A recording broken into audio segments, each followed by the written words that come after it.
What's up, guys? It's Avenger or the Avenger HD. I know on my YouTube account it says Avenger Plays, but I'm going to change that because I don't really like it that much.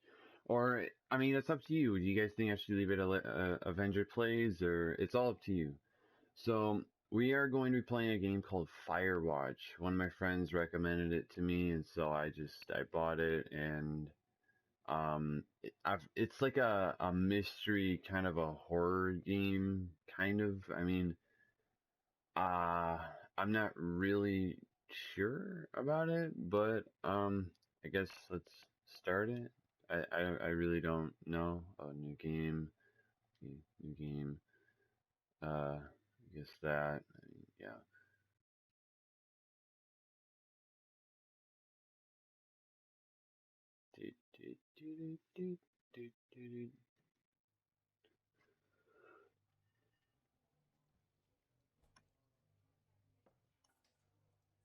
Campo Santo presents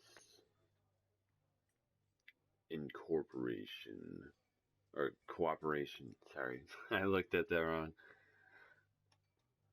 Boulder, Colorado, 1975.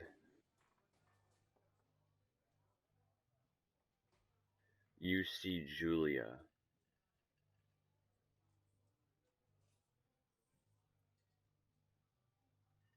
Oh, I have to press X. Huh. She's about your age, late 20s, laughing with well-dressed professors and grad students from nearby CU Boulder. You, Henry, are out drinking with your pals. You approach her. You are drunk. So what's, Major? You're pretty. I'm gonna go with that one. You're pretty, she says coolly. Wait, what? You are not. You are a future hangover. What? You reply confused. Someone should buy you a cheeseburger, she says. She flags down a waiter, and 1 week later, you are Julia's boyfriend.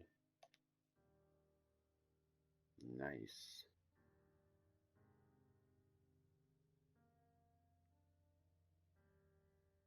Use object. Oh, getting my backpack on. Let's do this.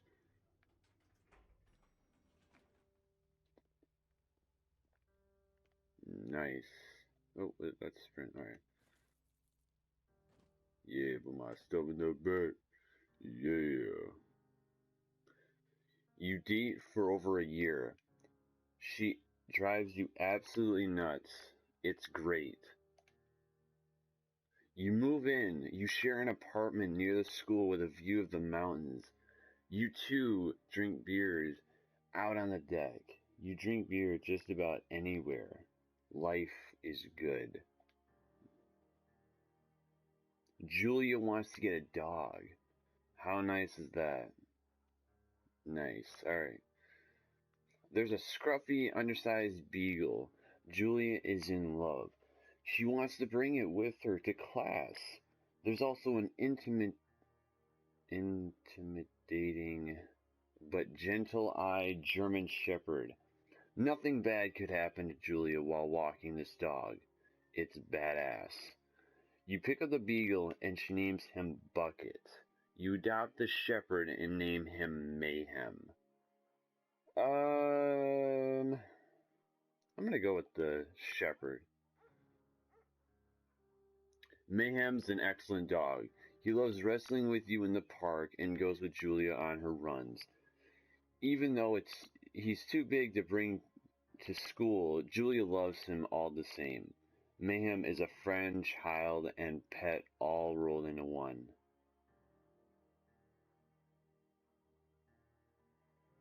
"1979. You talk out on the deck. It's summer, 9:30 p.m., and the heat still radiates off the high desert. What do you think about kids?" she asks. "Kids? They're not very smart or good at much. I'm saying if you have you and I have some, a couple little idiots. That'd be pretty cool. Or one day, why rush? Uh, that'd be pretty cool. In case we should probably get married. Yeah, I would like that, you say.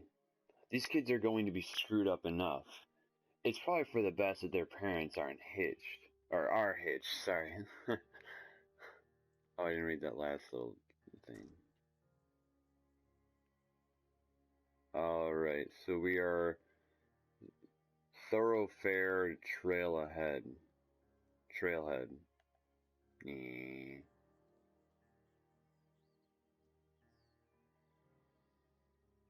It's a Thursday night and Julia is 4 hours late. She doesn't call. You're worried and getting angrier by the minute.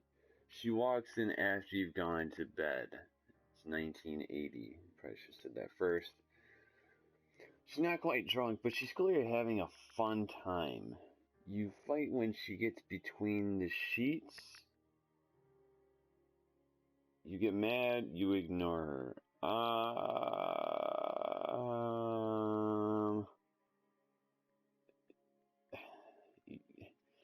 If there's a problem, you usually want to talk about it. I guess ignore for, I don't know. That's not really much of an option. You don't touch each other all night. The next day you feel guilty for being so angry and ask her about her evening. She says it was great.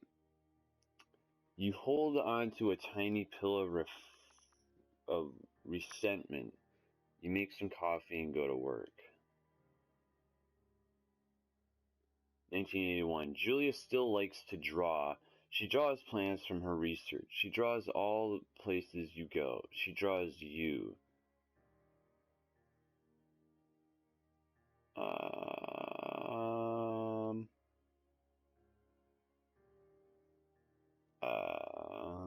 We go that for you. Julia was right. You are very pretty. Oh man, don't fall too far. Ooh, nice. Look at that. Look at that view. It's very nice. It's quiet out here. What is this? 2 forks. 8 more miles still. Son of a biscuit, man. Dang, look at that. 1982. During the summers, you and Julia enjoy walking mayhem at night. There's a festival in town. It brings in folks from faraway places. One of them tries to mug you with a knife. Mayhem runs away. Me, mo. Fudge. Dog. Julia yells. She gets flustered and has trouble speaking when she is stressed. You confront the attacker. You scare him away. You beat his goddamn face in. I'm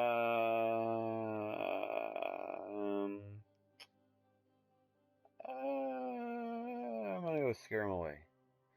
You reach in your pocket like you've got a gun, and you threaten to kill him. You manage to scare all three of you. He runs away. Julia asks to take a different path from that day forward. You say, okay, you don't want to go that way either. From then on, you walk by the river. 1984. Plans to have kids get waylaid by work. Julia gets off her job at Yale. Yale is Connecticut, 2,000 miles away. It's a great job. Associate department chair. She wants to move. You absolutely do not.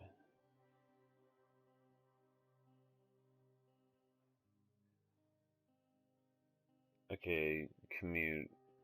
Still, you want to talk to them. You ask her if she'll commute back and forth. You don't want to move Connecticut. You don't want to move to Connecticut. She asks that'll be hard, but she'll do it if you won't move. You tell her not to pass it up, if it's what she wants.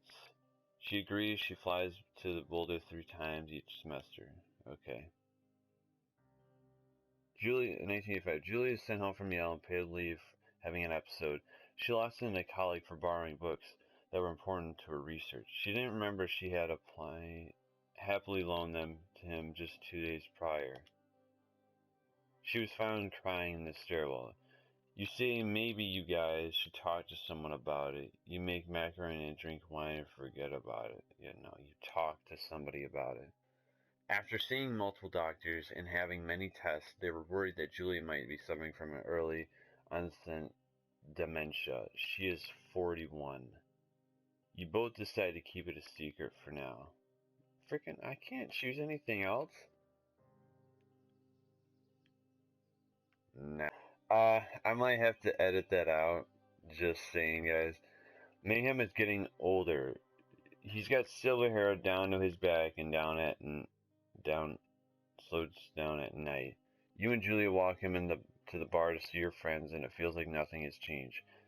Julia goes back to the university. 1987. Julia's affliction gets worse. She can't remember things in class. Her research is in shambles. She drives her car to the next town over for no particular reason and has to be brought home by the police. She is devastated. She is sent home on permanent medical leave. That's terrible. Some days you get the Julia who calls you a dope and your unborn children little idiots. Other days you get a stranger. She pulls him to bed to make love. After 5 minutes she goes into panic believing her dad is at the door. You tell her family you are crushed and begin to make trips to and from their home in Australia to visit her. For a while, your friends come by with little things to brighten the day. She gets worse.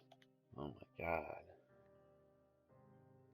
1988. You spend the days following Julia around the house. You count the seconds between the 2 weekly visits from Daniel, the nurse. He suggests that Julia could live somewhere else, somewhere with 24-hour care, a home. It sits with you for a couple of months. You decide to move her into a full-time care facility. You are determined to take care of her by yourself. Well, if you care that much, you probably want to do it yourself. Just saying. What was I? Oh, I was looking up and then I looked down. Okay.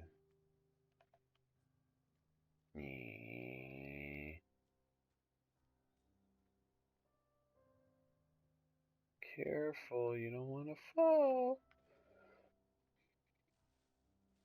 What was that? See, no. It's impossibly hard. The worst thing is when you get mad at her, like when she tries to cook her own food. You can't do anything without her, and she can't do anything without you. Oh my god, look at that. When she goes to sleep and stays up for a few hours, drinking on the deck, watching baseball in the summer, college basketball in the winter. Oh, you stay up for a few hours and do drinking then too. You start going out after and put her to bed. The first time you do it, you worry about her getting up and walking around while you're gone. You put a chair in front of the bedroom door. You trust her that she'll sleep like a rock. Oh my god, I don't know what to...